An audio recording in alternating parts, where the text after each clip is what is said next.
যদি কেউ বলে যে আত্মা বলতে কিছু নাই, এটা সম্পূর্ণ ভুল কথা। আত্মা অবশ্যই আছে। আমি নিজেই তার প্রমাণ। নোয়াপাড়া বাজারের একজন সুনামধন্য ব্যক্তির মা মারা গেছিল, বয়স্ক মহিলা। আমি ওনারে পুরানোর জন্য আমার ডাকিছি, আমি শ্মশানে গেছি। আমি শ্মশানে যাই প্রথম চান্সে মনে করেন 30 সাইজ করে সাজায় রাখিছি। এখন সবাই বলিস ওই গাড়িতে করে লাশ আনবে যে মারা গেছে, আর তাদের বাড়ির মানে আমাদের নোয়াপাড়ায় বাজারে পরে, কারণ সবাই বলিছে গাড়িতে করে লাশটা নিয়ে আসবে। সেইভাবে আমি কাঠ টাট সাজায় সুন্দরভাবে বসে আছি। এখন উনি গাড়িতে আর লাশ আনিনি, ওই মুরব্বীটাকে খাটে করে নিয়ে আসবে। ছেলে তার মার জন্য একটা খাট বানাইছিল যে মারে শেষ বিদায়তে এই খাটে করে আমি শ্মশানে নিয়ে আসবো। ওই খাটে করে আনবে বলে ওই মার জন্য একটা খাট বানাইছে। আমার শ্মশানের সামনেই একটা কাঠগুলো আছে, সেখান থেকে বানাইছিল খুব সুন্দর করে খাটটা। এখন আপনারে বলবো কি, রাত্রেবেলা লাশ আনতে আনতে রাত তখন প্রায় 1:30 পৌনে 2 বাজে গেছে। এখন ওই পৌনে 2টার সময় কিন্তু ওই খাটে আর ওনারে আনিনি, খাটটা আমার শ্মশানের সামনে কাঠগুলাই বানানো। আর ওই পৌনে 2টোর সময় কিন্তু ওনারে আর খাটে আনিনি, ওরা ওই গাড়িতে করে নিয়ে আসছে, ভ্যানে করে। আচ্ছা, ভ্যানে করে নিয়ে আসছে। আমি আমার মতন ওনারে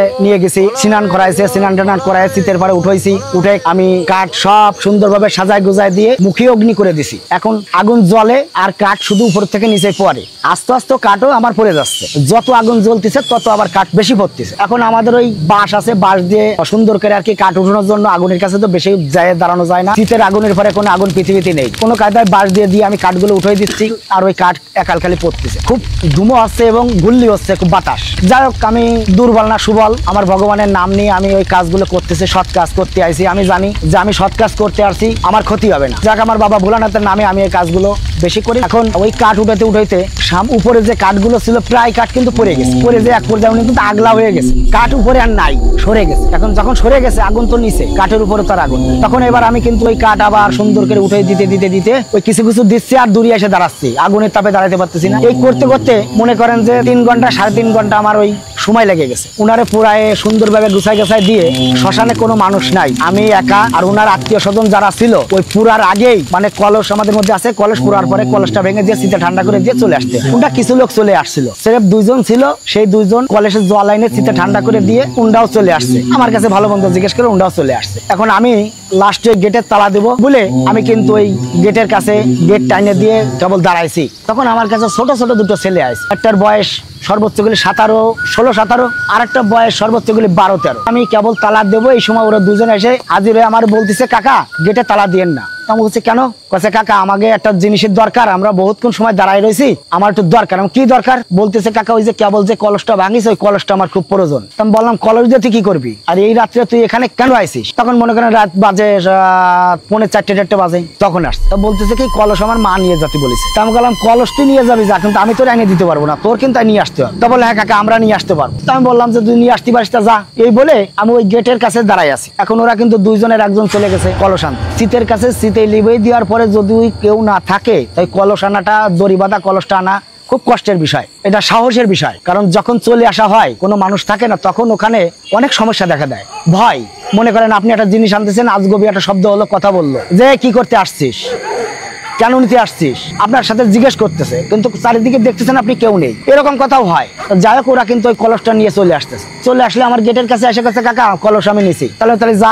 কাকা আপনি বাড়ি যাবেন না? তখন হ্যাঁ আমি যাবো। তো এবার আমি জিজ্ঞেস করতেছে তোর বাড়ি কনে? তাই ছোটটা বলতেছে আমার বাড়ি শঙ্কর বাসা। আরেকটা জিজ্ঞেস করলাম তোর বাড়ি কনে? তো বলছে আমার বাড়ি গাজীপুর। গাজীপুর মানে রাজঘাট। 2 জন 2 জায়গায়। আমি বলতেছে তোরা 2 জনের বাড়ি 2 জায়গায়, তাই এক জায়গা হলে কি করে? তো বলতেছে কাকা আমরা 2 জন ভাই, আমার মাই কলসটা নিতে বলেছে, তাই আমরা আইছি। আমি কিন্তু অতটা আমার মাথাটা সেন্স অতটুকু আসেনি যে এরা এই রাত্রে কলস নিতে আসছে, কি কারণে আসছে, এরা কি বৃত্তান্ত, এগুলো আমি বুঝতে পারি। এখন আমার কাজ শেষ, আমি তালা মেরে যখন রেল লাইনটা পার হয়ে সিএমপিতে উঠবো, মানে পিচ রাস্তায় মেন রোড উঠবো, তখন কিন্তু নজর পড়ে গেছে খাটের দিকে, যে খাটটা বানাইছিল ওর মার জন্য ওই ভদ্রলোক। ওই খাটটা দেখে আমার খুব পছন্দ হয়েছিল। তাহলে খাটটা তো ওখানে ফেলানো থাকবে, ও খাটটা তো আর কাজে লাগতেছে, আর ও খাটটায় তো লাশ আনাও হয়নি, তাতে করে কোনো সমস্যা নাই। আমি কিন্তু ওই খাটটারে চিন্তা করেছি বাড়ি নিয়ে যাবো রাতের বেলায়। তো এখন আমি কিন্তু ওই টাগাচ্ছি ডানি ভাই কোনো ভ্যান পাচ্ছি। তখন ওই ছেলে দুটো আমার বলতেছে কাকা আপনি খাট নিয়ে যাবেন? তাহলে হ্যাঁ কাকা খাট নিয়ে যাবো। তো কাকা এক কাজ করেন, আপনি কলসটা নিয়ে আগে হাঁটেন, আমি খাট নিয়ে আসতেছি। ভাই তখন আমি বুঝতে পারিনি যে আসলে ওরা কি। তখন আমি কিন্তু ওই বলতেছি কি না তোরও লাগবে না, তুই এক কাজ কর, যদি আমার খাটটা নিতে হয় আমি সামনেতে ভ্যান ডাইকে আমি নিয়ে যাবো। ভাই আপনারা বলবো কি আমি ভ্যান নিতে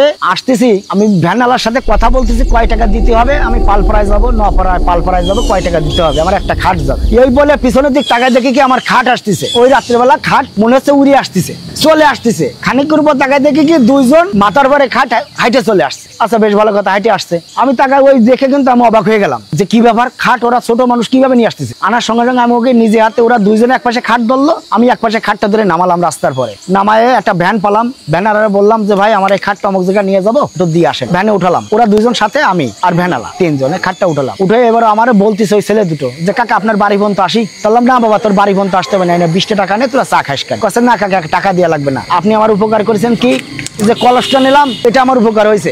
আর খাট আপনি যদি বলেন আপনার বাড়ি দিয়ে আসতে, আমি বাড়ি দিয়ে আসবো, আমরা আপনার বাড়ি যাই, চলেন কাকা। বললাম না বাবা তোদের কষ্ট করা লাগবে না। তখন ফট করে ছোট ছেলেটা আমার বলতেছে কাকা আপনার বাড়ি পাল পাড়ায় না, আপনার বাড়ি তো বেশি দূরে না। তো মনে করেন অতটা সেন্সিটিভ আমার ভিতরে ছিল না। আমি যখন খাট নিয়ে এবার ওদেরকে গরম দিলাম, গরম দিয়ে আমি কিন্তু ওদেরকে বিদায় দিয়ে ওরা চলে গেল। আমি দেখলাম চলে গেল। খাটটাই আমার বাড়ির পাশে এক জায়গা থুয়ে দিলাম। থুয়ে আমার যে একটুখানি সিস্টেম অনুযায়ী শ্মশান থেকে কোনো জিনিস নিয়ে আসলে গঙ্গা জল একটু আগরবাতি দিয়ে কিংবা একটু আগুনের সেকা টাকা দিয়ে ঘরে উঠানো যায়। আমি কিন্তু ওটা রাত্রিবেলা বাইরে থাকলো, সকালবেলা আমি কিন্তু ঘুমের থেকে যখন উঠেছি, উঠে ওই খাটে কিন্তু আমি আগুন দিছি, ধুইছি, ধুয়ে মুছে পরিষ্কার করে গঙ্গা জল দিয়ে সুন্দর করে আমি ঘরে নিয়ে গেছি। ওই খাটের পরে আমি আমার স্ত্রী শুয়েছি। এখন রাত্রিবেলা কিন্তু মনে করেন যে আমি মেলাঘাটে বেচা কেনা করতাম এক সময়। আমি এখান থেকে মনিরামপুর সেখানে গেছি হচ্ছে চটপটির দোকানে জোন বিক্রি করতে। এখন ওখান থেকে রাত্রিবেলা আমি ফিরে আসতেছি, পরের দিন ফিরে আসতেছি, রাত তখন বাজে 2টো। আমি আসতেছি সাইকেল চালায়, ওখানে আসার সঙ্গে সঙ্গে কিন্তু আমার হঠাৎ সাইকেলের থেকে ধাক্কা দিয়ে ফেলাই দিয়েছে। আমার ধাক্কা দিল, আমি স্বয়ং বুঝলাম যে আমার কে ধাক্কা দিলে। আমি পড়ে গেলি কিন্তু সবসময় আমার কাছে লাইট, সঙ্গে সঙ্গে আমি কিন্তু সাইকেল পড়ে যাওয়ার সঙ্গে সঙ্গে আমি কিন্তু লাইটটা পকেটে বের করে আমি বুক পকেট থেকে একটা সিগারেট বের করে জ্বালাইছি। জ্বালায় কিন্তু আমি ওই উপরে বাদুর ডাকতেছে, গাছে চেউ চেউ করে ডাকতেছে। আমি কিন্তু ওখান থেকে আবার সাইকেলটা কুড়াই কাছায় নিয়ে সুন্দরভাবে সাইকেলটা চালাই আস্তে আস্তে আসতেছি। ভয় খানিকটা আমার লাগেছে। এবার মনের মধ্যে যত পথ আসতেছি দুঃখ দুঃখ করতেছে, মানে এতক্ষণ ভয় ছিল না, এখন শুধু ভয় পাচ্ছি, পরানের মধ্যে দাপাচ্ছে। যাক আমি কষ্ট মষ্ট আসলাম, এসে বাড়ি আমার স্ত্রীর ডাক দিলাম, দরজা খুললো, ঘরে গেলাম। ঘরে যাই দেখি যে আমার দরজা খুললো আমার মেয়ে, আমার স্ত্রী অজ্ঞান। কি হচ্ছে যে গাছ ঝাড়ু নাড়া দিলাম, নাড়া দিলে উনি কিন্তু লাফাই ঠেলে উঠল। কি হয়েছে? কলো যে আমারে কিটা নিয়ে চলে যাচ্ছে, চালের পরে নিয়ে যাচ্ছে, কিটা উড়োই নিয়ে যাচ্ছে, খাটের পরে আমার কিটা আচার দিচ্ছে। তা আমি মনে মনে ভাবলাম হয়তো দেখা যায় সারাদিন কষ্ট মষ্ট করে ক্লান্ত শরীর, ভুল বশত হতে পারে। আর আমারটাও মনে করলাম যে আমি হয়তো দেখা যাচ্ছে আচাক্কা কিছু হয়তো পড়েছে, ওটা আমার হতেই পারে। নর্মালি নিলাম, নর্মালি নিয়ে আমি আমার মতো চলতেছি, স্ত্রীর মতো চলতেছে। পরের দিন কিন্তু আমি যেখানে যাই আমার পাশ কিন্তু উনি থাকে। এটা আমি কিভাবে বুঝলাম আপনারা আমি পরে বলতেছি। এখন আমি কিন্তু যেখানে যাই আমার শরীর সবসময় গরম থাকে, আমার মনে হয় পিছনে কে হাঁটি আসতেছে, আমার কেউ দাবড়াচ্ছে, এরকম একটা ভাব, মানে ভিতরে একটা আতঙ্ক সৃষ্টি যারে বলে। 2-3 দিন চলে গেলে ভাই আমার স্ত্রী হঠাৎ কিন্তু বুবা হয়ে গেল। বুবা, কথা বলতে পারতেছে না, হঠাৎ গাত পা ঘামায় টামায় বুবা হয়ে গেছে, কথা বলতে পারতেছে না, চোখ মুখ উল্টে গেছে। এর আগে আমার ঘরের চালের মধ্যে কিছু হাঁটতো না, ওই খাটটা নেওয়ার পরের থেকে আমার চালের মধ্যে মনে হয় কি কে হাঁটে যাচ্ছে, ভেঙে চুরে ফেলাচ্ছে, এরকম একটা সমস্যা। যাক আমি অতটা মালুম করিনি। এখন ওই আমার স্ত্রী যখন বুবা হয়ে গেল, সঙ্গে সঙ্গে আমার একটা গুরুদেব আছে। সে গুরুদেব আছে আমাদের এই নোয়াপাড়া পৌরসভার মহিষাহাটি ডিগ্রি কলেজের প্রফেসর, তার নাম হচ্ছে চন্দন প্রফেসর।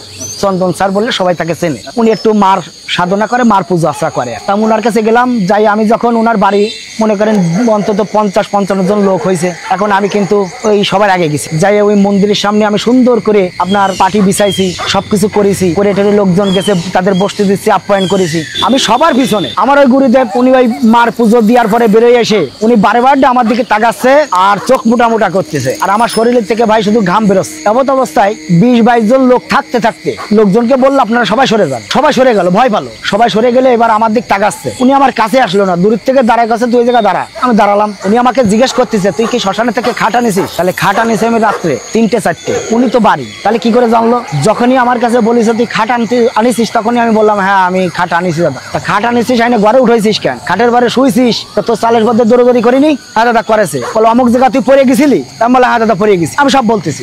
বলতেছে এখন তোর পাঁচ তো আমার এই গেট বন্ধ আছে, তাহলে আমি কি করবো? তোর তো খোঁজ দিচ্ছে, সময় পালি খালি তুই বাইসে গেছিস যে তোর কাছে একটা তাবিজ আছে, তাবিজটার কারণে ছোটখাস করে সিগারেট জ্বালাইছিস, আগুন ছিল বিধায় বাইসে গেছিস। উনি আমাকে বললো উদ্দেশ্য হচ্ছে ওনার কাছে যাওয়ার যে আমার স্ত্রী বুবা হয়ে গেছে, দাদা কি কারণে হয়েছে আপনি একটু দেখেন, মানে এটা বলার উদ্দেশ্যের জন্য আমি গেছি, আমার এগুলো হচ্ছে এটার জন্য না। তখন কিন্তু ওই সবাইকে বিদায় দিয়ে উনি আমার যখন জিজ্ঞেস করতেছে তখন আমি ক্লিয়ারলি সব বলতেছি। বলার পরে এখন উনি আমারে কিন্তু বলতেছে যে এখন আমার কিছু করার নেই, আয়ত্তের বাইরে। আমি তখন কান্দাকাটি করতেছি, দাদা আমি কি করবো, আমার ভুল হয়ে গেছে, আমি তো এরকম কোনোদিন করি না। আমি তো সৎ কাজ করে আসলেও কারো কাছ থেকে একটা টাকা নিতে চাইনি। যদি কেউ খুশি হয়ে দেয় তা নিই, নালে নিই না। এখন এত অবস্থায় দাদা আমি তো বড় বিপদে। তখন উনি আমার বললো কি ওই জায়গা দাঁড়া। উনি খানিকক্ষণ দাঁড়ায় থেকে মার পার বেলপাতা নিচে দিল, আমি নিলাম। গঙ্গার জল আমার একটু ছিটাই দিল। আমার যখন গঙ্গার জলটা ছিটাই দেওয়ার সঙ্গে সঙ্গে আমার গাত থেকে মনে হলো যে অন্তত 100 কেজির একটা বোঝা নেমে গেছে। আমার গাটা হালকা হয়ে গেছে। দেখেন গান নোমা শিরে উঠে যায়, দেখেন প্রতিটা নোমা শিরে উঠেছে। আমি বহুত দিন যাবত এই অবস্থায়। আমি কিন্তু যখনই আমার ওই দেওয়ার সঙ্গে সঙ্গে আমার শরীরটা খুব ভালো লাগে, চাঙ্গা হয়ে গেল। চাঙ্গা হয়ে গেলে এবার আমি বলতেছি দাদা আমার বাড়ি আপনার বৌমা অবস্থা খুব খারাপ। তখন কাছে খারাপ তো খারাপ হবে তো, তোর কপাল ভালো যে নিয়ে যায়নি, চাইপে ধরেনি গলা। তখন এই বলার পরে উনি ওখান থেকে আমার একটু গঙ্গা জল দিল আর একটু ফুল বেলপাতা দিল। উনি এখান থেকে ঝাড়িয়ে দিল। দেওয়ার পরে আমার স্ত্রীর গায়ে এসে জলটা খাওয়াই দেওয়ার পরে গঙ্গা জল তার মাথায় ছোঁয়াই দেওয়ার পরে উনি সুস্থ হয়ে গেল। তো উনি আমার বলে দিল যে তুই শ্মশানে গেলে আমার সঙ্গে ফোনে কথা বলে তারপরে যাবি, তার আগে তুই যাবি না। তাহলে এখন খাটের ব্যাপারটা কি করব? তো উনি আমার বললো খাটের একটা উপায় আছে। কি উপায়? এই খাট সকালবেলা হয় কোনো জায়গায় দান করে দিবি, আর না তো একদমে বেচা কিনা করবি। ভাইজান কথাটা বুঝেন, তাহলে একদমে বেচা কিনা করবি এবং যে কয় টাকা বেচবি সেই কয় টাকা তোর গাঠির থেকে দিয়ে ওই শ্মশানে দান করে আসবি আর মাপ চাই আসবি। আমি কিন্তু সকালবেলা এখন আমি খুঁজ দিছি লোক, আমি খাট কোথায় বিক্রি করবো। যেমন তেমন লোকের কাছে যদি ওই খাটটা বের করে দেখায়, তার যে কোনো লোক মনে করেন 2000 টাকা দাম বলবে। তা আমি তো গরিব মানুষ, তার 2000 কোথা থেকে বলবো? তাহলে আমার সর্বনাশ, আমি সমস্যায় আছি। এখন আমি মনে মনে খুঁজ দিছি, খুঁজতে পাচ্ছি না। সালাম নামে একটা লোক ভ্যান চালায়, উনি আমি ইয়ার কি চলে বলতেছি কি, মানে আমি বেশি আগ্রহ নিয়ে বলতেছি যে ভাই আমি একটা খাট বেচবো, খাটটা আমার লাগ দিছে না, তা যে কয় টাকা দিত সেই কয় টাকায় বিক্রি করবো। তখন দাদা আমও তো একটা কেনবো। তা আমি গেলাম আর কি করে না, শোনো আমি কিন্তু ব্যস্ত। তা দাদা আমও কেনবো, তা চলো। তখন দাদা কত দিলি হবে না, তা তুমি আগে খাটটা দেখো। এবার ওরে নিয়ে আমি খাট বাইরে করে রাখিছি কাজ করে। ও খাটটা দেখে দেখে গেছে দাদা কত দেবো। তোর কথার টোনে বুঝতেছি ও আমার 1000-1200 টাকা দাম বলবে। তখন আমি উনারে ওই কথাটা ওরে চাপা দিয়ে দিলাম যে তুই আর কি করিস নি, তুই যা দিবি আমি তাই নেব। মানে একটু উৎসাহ দিচ্ছি যা তুই আর কি চলে কম বলে। তো কাছে দাদা আর কি করে না, আমাকে আর কি না, বিশ্বাস কর তুই যা বলবি আমি সেই দাম নেবো। তো আর কি চলে বলতে দাদা তাহলে আমি 100 টাকা দিবা। তাহলে দে টাকা। ও আমাকে 100 টাকা দিল আর 100 টাকা ভরে আমি ওই সময় শ্মশানে যাই আমি 200 টাকা দান করে দিয়ে আমার বাবা ভোলানাথের কাছে মাপ চাইয়ে আমি রেহাই পাইছি। আত্মা অবশ্যই আছে, কারণ আত্মা না থাকলে এই শয়তান, পৃথিবীতে যত শয়তান আছে ভূত পেতনি আমরা যেগুলো বলি আগেও ছিল এখনো আছে। এগুলো মানুষের ভিতরে যখন মানুষ ওই যে একটু আগে বললাম না, যদি কোনো ব্যক্তি আত্মহত্যা করে মারা যায় তাহলে তার আত্মাটা কিন্তু সঠিক পথে যায় না ভাইজান, তার আত্মাটা বেঠিক পথে যায়। সে অত্যাচার অন্যায় কাজ বেশি করে, ন্যায় কাজ করে না। এজন্য পৃথিবীতে এখনো ভূত পেতনি বলতে জিনিস আছে, এটা আমি বিশ্বাস করি।